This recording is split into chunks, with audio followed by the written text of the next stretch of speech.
Happy Man by Anton Chekhov. The passenger train is just starting from Belogo, the junction on the Petersburg-Moscow line. In a second-class smoking compartment, 5 passengers sit dozing, shrouded in the twilight of the carriage. They had just had a meal, and now, snugly ensconced in their seats, they are trying to go to sleep. Stillness. The door opens and in there walks a tall, lanky figure straight as a poker, with a ginger-colored hat and a smart overcoat, wonderfully suggestive of a journalist in Jules Verne or on the comic stage. The figure stands still in the middle of the compartment for a long while, breathing heavily, screwing up his eyes and peering at the seats. "No, wrong again," he mutters. "What the deuce? It's positively revolting. No, the wrong one again." One of the passengers stares at the figure and utters a shout of joy. "Ivan Alexeyevich, what brings you here? Is it you?" The poker-like gentleman starts, stares blankly at the passenger, and recognizing him claps his hands with delight. "Ha! Pyotr Petrovich," he says. "How many summers, how many winters? I didn't know you were in this train. How are you getting on?" "I am all right. The only thing is, my dear fellow, I've lost my compartment and I simply can't find it. What an idiot I am. I ought to be thrashed." The poker-like gentleman sways a little unsteadily and sniggers. "Queer things do happen," he continues. "I stepped out just after the second bell to get a glass of brandy. I got it, of course. Well, I thought, since it's a long way to the next station, it would be as well to have a second glass. While I was thinking about it and drinking it, the third bell rang. I ran like mad and jumped into the first carriage. I am an idiot.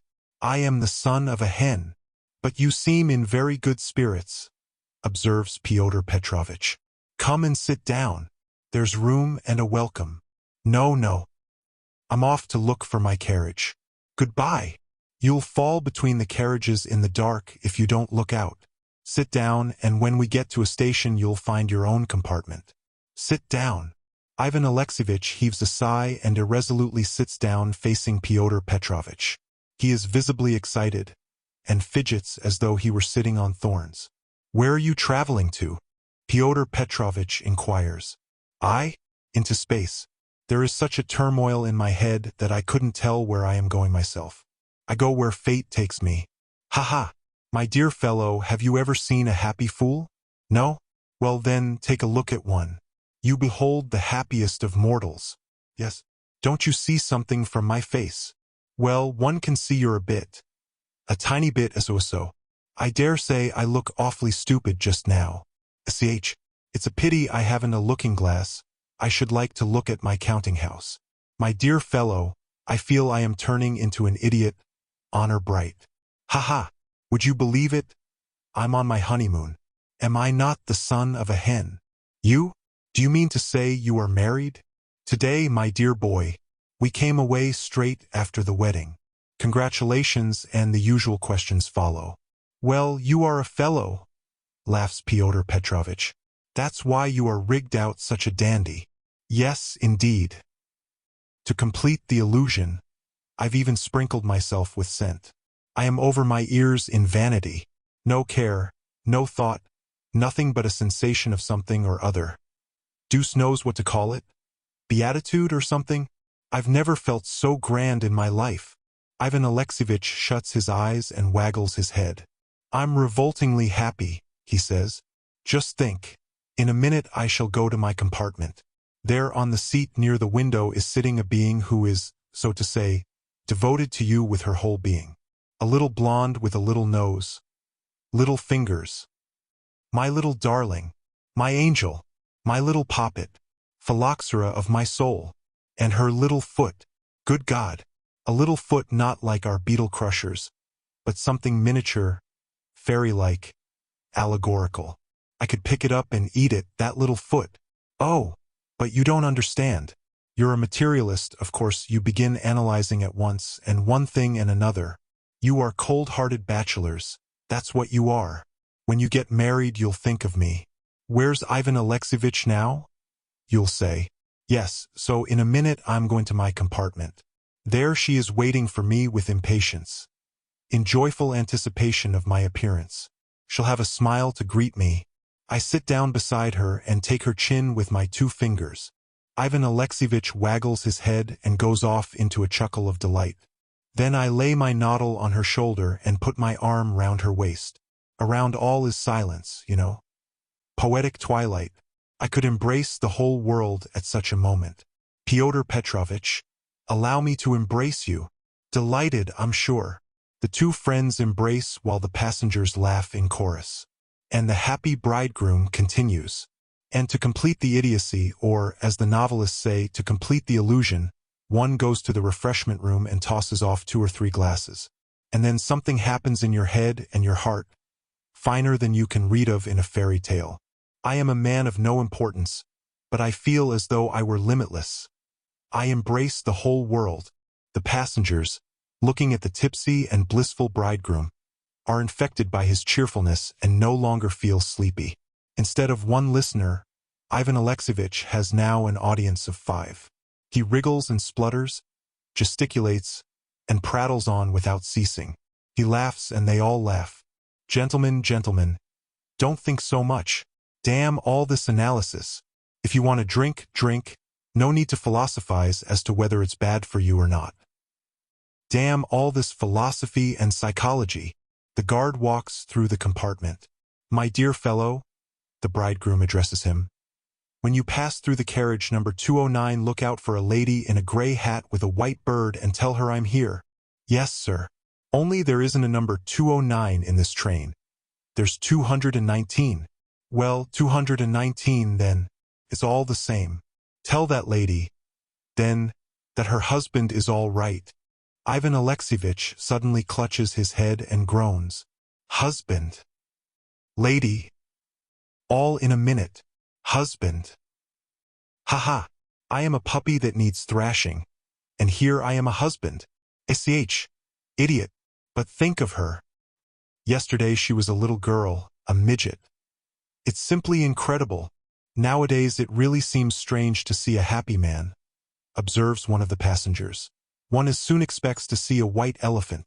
Yes, and whose fault is it? Says Ivan Alexeyevich, stretching his long legs and thrusting out his feet with their very pointed toes. If you are not happy, it's your own fault. Yes, what else do you suppose it is? Man is the creator of his own happiness. If you want to be happy, you will be, but you don't want to be. You obstinately turn away from happiness. Why, what next? How do you make that out? Very simply, nature has ordained that at a certain stage in his life man should love. When that time comes you should love like a house on fire, but you won't heed the dictates of nature, you keep waiting for something. What's more, it's laid down by law that the normal man should enter upon matrimony. There's no happiness without marriage. When the propitious moment has come, get married. There's no use in shilly-shollying. But you don't get married. You keep waiting for something. Then the scriptures tell us that wine mocketh glad the heart of man. If you feel happy and you want to feel better still, then go to the refreshment bar and have a drink. The great thing is not to be too clever, but to follow the beaten track. The beaten track is a grand thing. You say that man is the creator of his own happiness. How the devil is he the creator of it when a toothache or an ill-natured mother-in-law is enough to scatter his happiness to the winds? Everything depends on chance. If we had an accident at this moment, you'd sing a different tune. Stuff and nonsense, retorts the bridegroom. Railway accidents only happen once a year. I'm not afraid of an accident, for there is no reason for one. Accidents are exceptional. Confound them. I don't want to talk of them. Oh, I believe we're stopping at a station. Where are you going now? Asks Pyotr Petrovitch. To Moscow or somewhere further south. Why, bless you, how could I go somewhere further south when I'm on my way to the north? But Moscow isn't in the north. I know that, but we're on our way to Petersburg, says Ivan Alexeyevich. We are going to Moscow, mercy on us. To Moscow? What do you mean? Says the bridegroom in amazement. It's queer. For what station did you take your ticket? For Petersburg. In that case, I congratulate you. You've got into the wrong train. There follows a minute of silence. The bridegroom gets up and looks blankly round the company. Yes, Pyotr Petrovich explains. You must have jumped into the wrong train at Belogo. After your glass of brandy, you succeeded in getting into the down train. Ivan Alexeyevich turns pale, clutches his head, and begins pacing rapidly about the carriage. Such idiot that I am, he says in indignation. Scoundrel! The devil devour me! Whatever am I to do now? Why, my wife is in that train. She's there all alone, expecting me, consumed by anxiety. Such, I'm a motley fool. The bridegroom falls on the seat and writhes as though someone had trodden on his corns. I am an unhappy man, he moans. What am I to do? What am I to do? There, there! The passengers try to console him. It's all right. You must telegraph to your wife and try to change into the Petersburg Express. In that way you'll overtake her. The Petersburg Express! Weeps the bridegroom, the creator of his own happiness. And how am I to get a ticket for the Petersburg Express? All my money is with my wife. The passengers, laughing and whispering together, make a collection and furnish the happy man with funds.